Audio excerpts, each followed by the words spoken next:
A day in my life as a mini content creator pero Ate Gra. Get ready with me. Rumanati ko naglikuan mga dainal. Siyempre kay kila ay matakaroon ito mag voice over kay gikapi lagi ko. So ang first is magkuan mga day. Kay astang kainit, diba?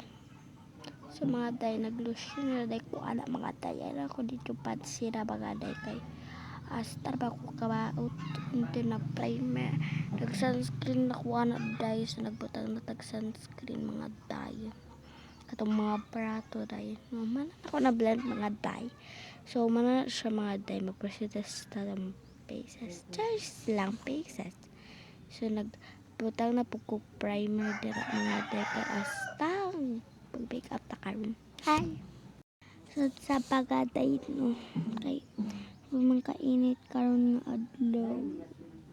Yeah. Lainit ako voice dira day no and then nagamit ra day ko nag lipstick mga day ako mag foundation mga day kay gikapoy lagi ko. Ano pangutada. So nagkuan na butang day ko atok primers pero para ma-still lang siya. Yeah.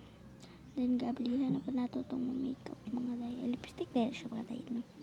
May pakiana. So, mga day na patakar ko gayaw dara. So, na mga day, tarungan na to voice over kay.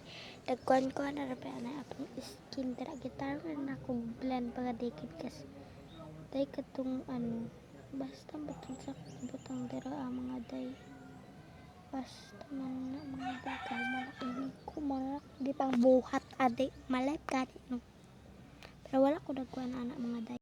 So, na mga day ever mo voice over ka mga day. Kapag ko mga day kay lain na ako mga voice karon kay gabi ka ulan tayo na nataliksikan ko kaubo kong kalit na kabuang.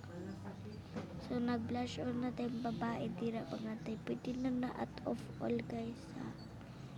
Pwede na pang lipstick, blush on, dihian. Pwede na tanan mga day. Bye. Thank you for watching.